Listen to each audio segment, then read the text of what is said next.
పరిశుద్ధ గ్రంథముల నుంచి యెషయా గ్రంథం 54వ అధ్యాయము. యెషయా గ్రంథం 54వ అధ్యాయము. దయచేసి 7వ వచనం 8వ వచనాన్ని నాతో కలిసి చదవండి. నిమిషం మాత్రము నేను నిన్ను విసర్జించి తిని గొప్ప వాత్సల్యములతో నిన్ను సమకూర్చెదను. మహోద్రేకము కలిగి నిమిషం మాత్రము నీకు విముఖుడనైతిని. నిత్యమైన కృపతో నీకు వాత్సల్యము చూపుదును అని నీ విమోచకుడు యెహోవా సెలవిచ్చుచున్నాడు. ప్రార్థన. పరిశుద్ధుడైన దేవా, నీకే స్తోత్రం. నిత్యుడవగు దేవా, అడుగుచున్నాను, నీ బలమైన ఆత్మచేత నింపండి. ఈ వాక్యం చదవబడిన ఈ వాక్య లేఖన భాగాలన్నీ కూడా నీ ఉపకార ఆత్మ నాపై కుమ్మరించి ప్రతి మాట, ప్రతి జీవితాన్ని తప్పరిలా చేయనుగాక. ప్రతి మాట ప్రతి ఒక్కరిలో కార్యసిద్ధి కలగ చేయునుగాక. యేసు నామమున అడుగు వేడుకుంటున్నాము తండ్రి, ఆమేన్. ప్రేమన దేవుని బిడ్డలారా, దేవుని లేఖనం తెలియజేస్తూ ఉంది, విసర్జింపబడిన జీవితం గొప్ప వాత్సల్యతో సమకూర్చుట. విసర్జింపబడిన జీవితం అనే మాట ఇక్కడ తెలియజేస్తుంటున్నాడు. విసర్జింపబడితే ఏమవుతుంది, సమకూర్చబడితే ఏమవుతుంది అనేది రెండు విషయాలు ఈరోజు నేర్చుకోబోతున్నాం. తండ్రి అయిన దేవుడు ఇశ్రాయేలు పట్ల ఈ మాట చెప్తా ఉన్నాడు.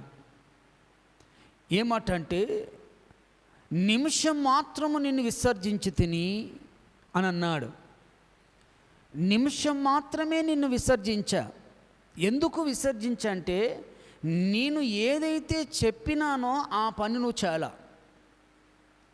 నేను నీకు ఏదైతే చెయ్యకూడదని చెప్పానో ఆ పని చేశావు. నేను ఏదైతే వద్దని చెప్పానో వద్దన్న దాన్నే చేశావు. నాకు ఇష్టము లేనిది, నాకు కోపం పుట్టించేది, నాకు బాధ కలిగించే పని నువ్వు చేసావు. కాబట్టి ఒక్క నిమిషం నిన్ను విసర్జించుచున్నా అని అన్నాడు. ఈ ఒక్క నిమిషము విసర్జించడం వలన ఇశ్రాయేలీయులు బబులోను సామ్రాజ్యం వాళ్ళు వచ్చి ఇశ్రాయేలు ప్రజలందరినీ బబులోను సామ్రాజ్యానికి తీసుకొని పోబడ్డారు. ఈ బబులోను సామ్రాజ్యము ఈ ఇశ్రాయేలు ప్రజలందరినీ కూడా 2 మార్లు కూడా ఆ బబులోను చెరకు వెళ్ళిపోయారు. ప్రియమైన దాని పిల్లరా, ఈ బబులోను చెరకు వెళ్ళినటువంటి ఈ ఇశ్రాయేలు యొక్క బాధ ఇంతంత కాదు. అక్కడ దేవుడు ఏమన్నాడంటే, నిమిషం మాత్రము నిన్ను విసర్జించాను అన్నాడు. అది దేవుని లెక్కలో 1 నిమిషం, కానీ మనిషి లెక్కలో 70 సంవత్సరాలు. దేవుని లెక్కలో 1 నిమిషం. 1 నిమిషానికి ఎన్ని సెకండ్లు? మన లెక్కలో 1 నిమిషానికి ఎన్ని సెకండ్లు? 60 సెకండ్లు. 60 సెకండ్లు అయితే 1 నిమిషం. ఇది మన లెక్క. కానీ దేవుని లెక్కలో చూసినట్లయితే ఇశ్రాయేలీయులు బబులోను రాజ్యానికి వెళ్ళి అక్కడ శ్రమలు అనుభవించి మరలా అక్కడి నుంచి విడుదల పొంది తాను నియమించినటువంటి స్థలములోనికి నడిపించే వరకు 70 సంవత్సరాలు పట్టింది. ఎన్ని సంవత్సరాలు పట్టింది అంటే, దేవుడు ఇశ్రాయేలీయులను 1 నిమిషం మాత్రమే ఆయన ఏంటిది విసర్జిస్తే, తన ముఖమును కొంచెం మరుగు చేస్తే, చాటు చేస్తే, ప్రతి మనిషికి అనగా ఈ లోక సంబంధమైనటువంటి మనకి 70 సంవత్సరాలట. ఎన్ని సంవత్సరాలట? 70 సంవత్సరాలు. అంటే 1 నిమిషము దేవుడు నిన్ను విసర్జిస్తే నువ్వు 70 సంవత్సరాలు కష్టపడాలి. నువ్వు 70 సంవత్సరాలు కష్టపడాలి. ఈ 70 సంవత్సరాల కష్టము అది ఎంత ఎట్లా ఉంటుందంటే, ఇక్కడ వ్రాయబడింది బిడ్డలారా. ఈ 70 సంవత్సరాల కష్టములో ఇశ్రాయేలు ప్రజలందరూ కూడా చాలా దారుణమైపోయారు. దేవుడు విసర్జించబడినప్పుడేమో అన్ని రకాలు కూడా క్షేమస్థితిలో ఉన్నారు, అన్ని రకాలు కూడా వారు ఆశీర్వాదకరంగానే ఉన్నారు, దీవెనకరంగానే ఉన్నారు, వారి జీవితంలో అన్నీ కూడా సస్యశ్యామలుగా ఉన్నాయి.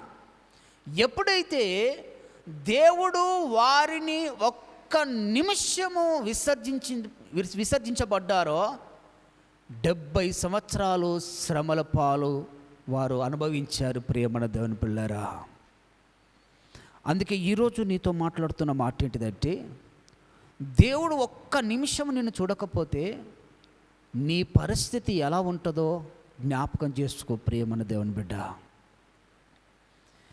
దేవుడు ఒక్క నిమిషము నీకు విముఖుడనై ఉంటే, అంటే తన ముఖం దాచుకుంటే నీ పరిస్థితి ఏమవుతుందో ఒకసారి జ్ఞాపకం చేసుకో దేవుని పిల్లలారా.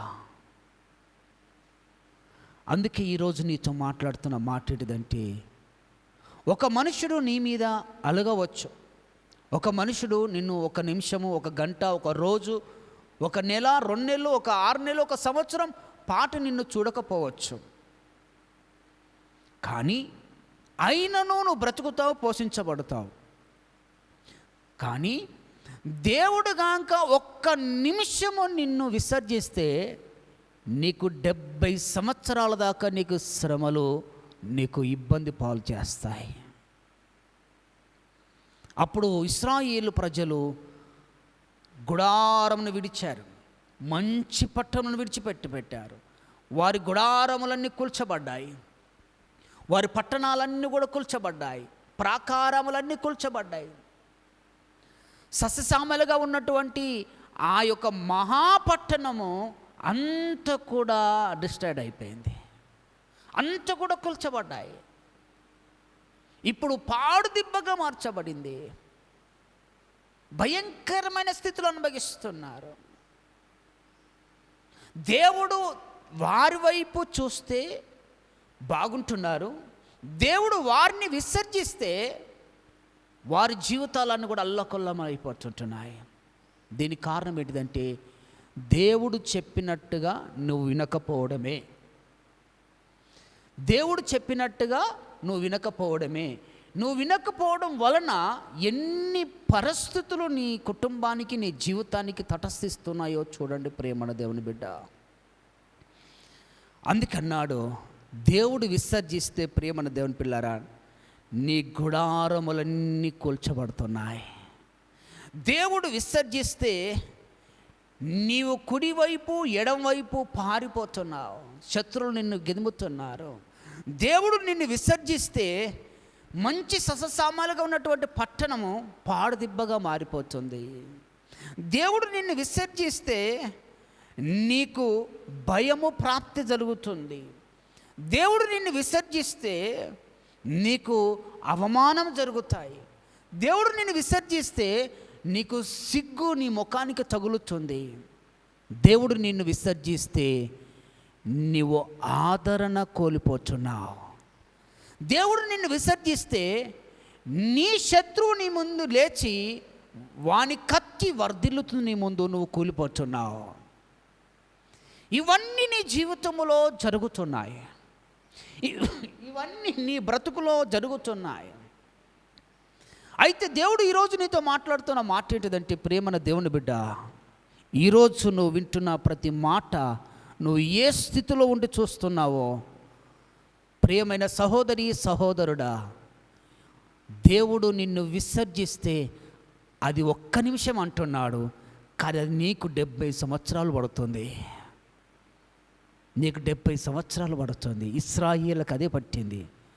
అందుకే దేవుడు అన్నాడు, నిన్ను ఒక్క నిమిషమే విసర్జించా, కానీ 70 సంవత్సరాలు నువ్వు బాధలు పాలైనావు.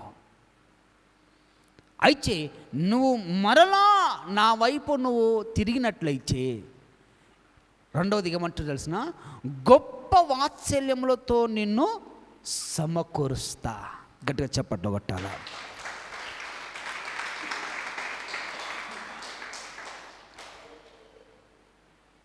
నీవు నా మాట విని నీవు నీ కుటుంబము నీ కుటుంబ సమస్తము కూడా నాకు లోబడి నా మాట విని దాని ప్రకారం జీవిస్తే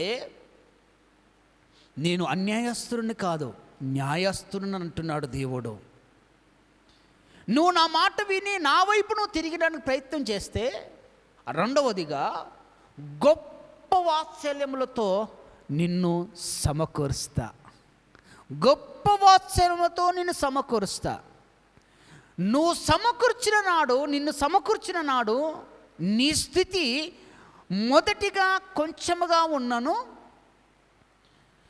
నీ స్థితి నేను ఎప్పుడైతే సమకూరుస్తానో అది అధికముగా చేయబడుతుంది. గట్టిగా చప్పట్లు కొట్టాలి, గట్టిగా చప్పట్లు కొట్టాలి. నేనైతే ఎప్పుడైతే నిన్ను ప్రేమించి నిన్ను గొప్ప వాత్సల్యముతో సమకూరుస్తానో, నీకు జరగబోయే విషయం ఏంటిదంటే, అక్కడ మాట రాయబడింది, నీ గుడారాలన్నీ కూలిపోయాయా, గొప్ప పట్టణముగా కట్టబడతాయి. గట్టిగా చప్పట్లు కొట్టాలా. రెండవదిగా, నువ్వు కుడివైపు వెడమవైపు శత్రువులు నిన్ను గెదిమారా, నేను నిన్ను సమకూరుస్తే కుడివైపుకు ఎడమ వైపుకు ఉన్నటువంటి నిన్ను సమకూర్చి, కుడివైపుకు చెదిరిపోయిన నీ సమస్తం, ఎడమవైపు చెదిరిపోయిన నీ సమస్తం మనలా నేను కుడివైపు ఎడమవైపు ఉత్తరం వైపు దక్షిణం వైపు అన్నీ కూడా మళ్ళీ నేను సమకూరుస్తా. నేను ఎప్పుడైతే సమకూరుస్తానో అప్పుడు నీ జీవితం బాగుపడుతుంది. తర్వాత కింద మాట రాయబడింది మాట ఇంకేమంటాడంటే, ఎప్పుడైతే నువ్వు సమకూర్చబడతావో నీలో నుంచి భయం తొలగిపోతుంది. ఎప్పుడైతే నువ్వు సమకూర్చబడతావో ఈ 70 సంవత్సరాలు ఎక్కడెక్కడ నువ్వు అవమాన పాలు పొందావో, ఈ 70 సంవత్సరాలు ఎక్కడెక్కడ నీవు పరిస్థితుల్లో నీ సిగ్గు నీ ముఖముకు తటస్థించిందో, అవమాన పరిస్థితులు నీకు తటస్థించాయో, ఇక అవి ఎన్నడూ నీకు తటస్థించకుండా నువ్వు బలముగా నాటబడతావు. గట్టిగా చప్పట్లు కొట్టాలి.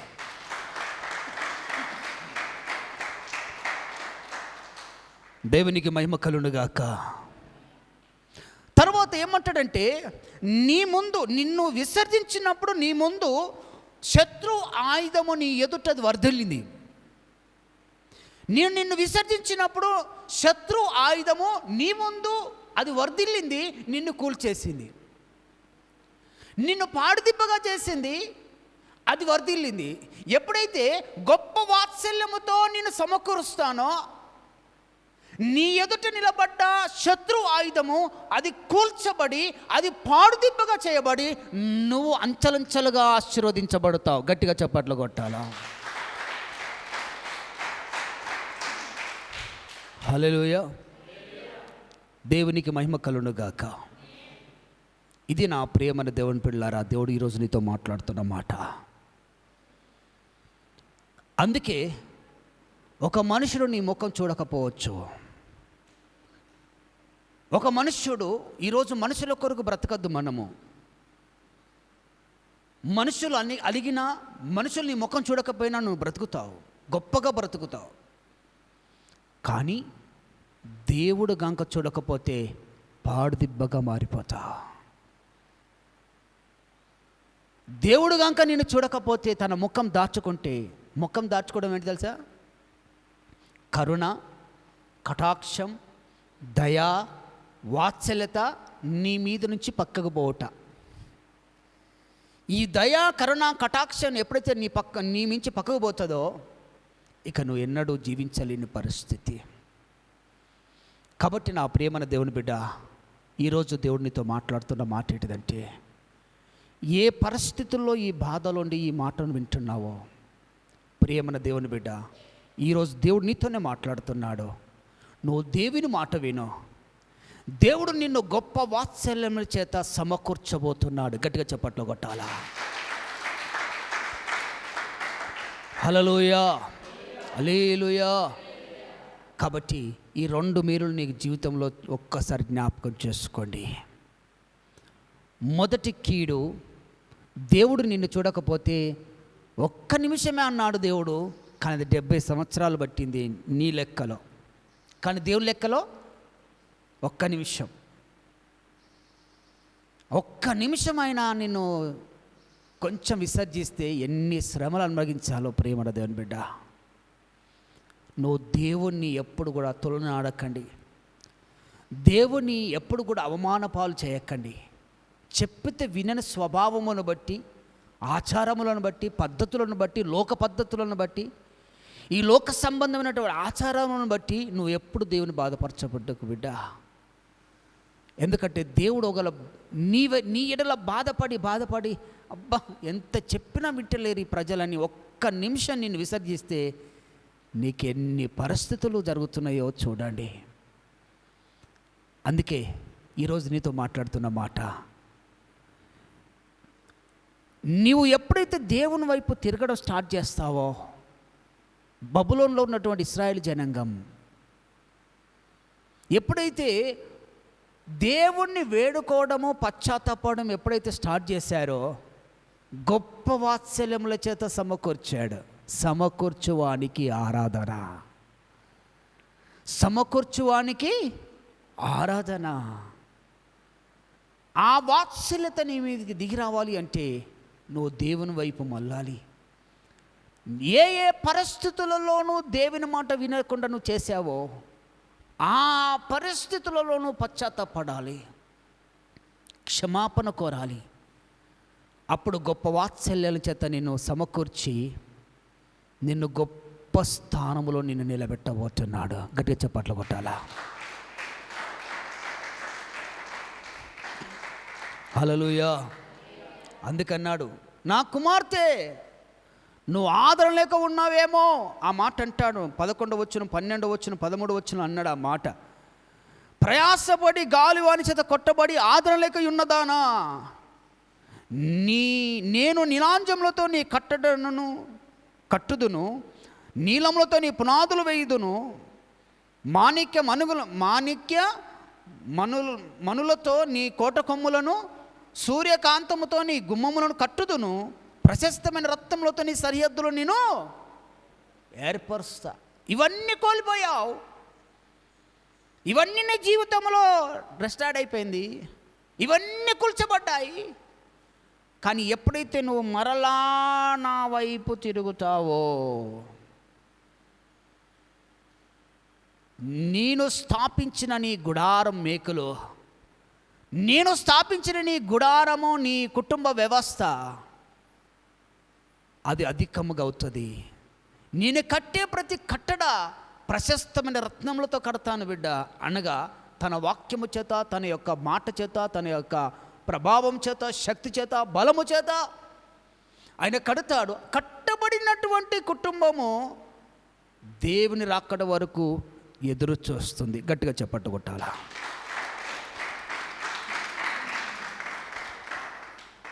హల్లెలూయా. కాబట్టి నీ జీవితంలో ఎప్పుడు కూడా దేవుణ్ణి తులనాడకండి. దేవుడు చెప్పినట్టు జీవించండి. దయచేసి ఒక మనుషుడు చెప్పినట్టు జీవిస్తావు, ఒక లోకంలో జీవించి వారి కొరకు బ్రతుకుతావు. కానీ దేవుని కొరకు బ్రతకమంటే నీకు ఇష్టమే, కానీ ఆ ఇష్టమును చివరి వరకు నెరవేర్చలేకపోతున్నావు. నువ్వు గాక నెరవేర్స్తే నిన్ను గొప్ప స్థానంలో నేను ఉంచుతాడా.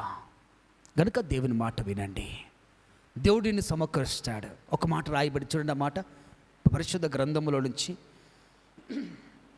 ద్వితీయోపదేశ కాండం చూడండి మాట, 30వ అధ్యాయం 3వ వచనం చదవండి మాట. ద్వితీయోపదేశ కాండము 30వ అధ్యాయము 3వ వచనం. నీ దేవుడైన యెహోవా చెరలోని మిమ్మును తిరిగి రప్పించును, ఆయన మిమ్మును కరుణించి, నీ దేవుడైన యెహోవా ఏ ప్రజలలోనికి మిమ్మును చెదరగొట్టెనో వారిలో నుండి తాను మిమ్మును సమకూర్చి రప్పిస్తాను అన్నాడు. ఏ జనులలోనూ మీరు చెదరగొట్టబడ్డారో, ఏ పరిస్థితుల్లో మీరు ఆ శ్రమలు అనుభవిస్తున్నారో, ఏ దేశానికి ఏ ప్రజలలో మీరు చెదిరిపోయారో, నేను పిలిచినప్పుడు మీరు మరలా ఆ జనుల్లో నుంచి నేను మరలా మిమ్మల్ని రప్పిస్తాను, సమకూరుస్తాను అని దేవుడు తెలియజేస్తుంటున్నాడు. దేవునికి మహిమ కలుగును గాక. దేవుడు ఈరోజు నీతో మాట్లాడుతున్న మాట ఏంటిదంటే, ప్రియమైన సహోదరి సహోదరుడా, నువ్వు ఏ స్థితిలో పడిపోయి, ఏ స్థితిలో నీ జీవితం నాకెందుకు ఇదంత భయంకరమైన పరిస్థితి, నా బ్రతికెందుకు అని ఉంటున్నావో, నువ్వు ఏ పరిస్థితులలో, ఏ జనులలో చిక్కబడి, ఏ కష్టంలో బాధలో పడి ఉంటున్నావో నా ప్రియమైన సహోదరి సహోదరుడా, దేవుడు ఈరోజు నీతో మాట్లాడుతున్న మాట ఏంటిదంటే, ఎక్కడ చెదరగొట్టబడ్డావో అక్కడి నుంచి నేను రప్పిస్తాను. గట్టిగా చెప్పర్లు కొట్టాలి. దేవుని మహిమ కలుగును గాక. నేను రప్పిస్తాను, నేను సమకూరుస్తాను అనే మాట ఇక్కడ రాయబడింది. ప్రేమ దేని పిల్లరా, అది మామూలుగా ఉండదు. ఆయన మిమ్మును కరుణించి అని అన్నాడు. అంతకుముందు కరుణ లేదు. దేవుని కరుణ కటాక్షం లేకపోతే ఏ మనుషుడు నిన్ను క్షమించలేడు. దేవుని కరుణ కటాక్షం నీ మీద లేకపోతే ఏ మనుషుడు నీకు సహాయం చేయలేడు. ఒక మనుషుడు నీకు సహాయం చేస్తున్నాడు అంటే దేవుని కటాక్షము అతని మీదకి ఉంటేనే అతను నీకు సహాయం చేస్తాడా? గట్టిగా చెప్పట్టు కొట్టాల. ఎస్తేరు ప్రార్థన చేసింది, రాజు మీదకి దేవుని కటాక్షం వచ్చింది. ఎస్తేరును కోరిందల్లా చేశాడు, యూదా జనాంగమునంతటిని రక్షించుకున్నది. ఈరోజు దేవుడు నీతో మాట్లాడుతున్న మాట ఏంటిదంటే, దేవుని కరుణ ఒక కుటుంబం మీద ఉండాలి, దేవుని కరుణ కటాక్షం ఒక యజమాని మీద ఉండాలి, దేవుని కరుణ కటాక్షం ఒక యజమానురాల మీద ఉండాలి, దేవుని కరుణ కటాక్షము నీ పిల్లల మీద ఉండాలి, దేవుని కరుణ కటాక్షము నీ సమస్తం మీద ఉండాలి. ఉండినప్పుడు అన్నీ సస్యశ్యామలుగా మలచబడతాయి. దేవుని ప్రియమైన దేవుని పిల్లారా, అందుకే అన్నాడు, కరుణించి నిన్ను సమకూరుస్తాను, నేను రప్పిస్తాను, తిరిగి రప్పిస్తాను. తిరిగి రప్పించబడినప్పుడు నువ్వేం చేయబడతావో తెలుసా? నిన్ను వర్ధిల్లింప చేస్తాడా. అందుకే నా ప్రియమైన సహోదరి సహోదరుడా, ఈ మాట వింటున్న ప్రతి ఒక్క దేవుని బిడ్డ, నా ప్రజలారా, దేవుని పిల్లలారా, జ్ఞాపకం చేసుకోండి.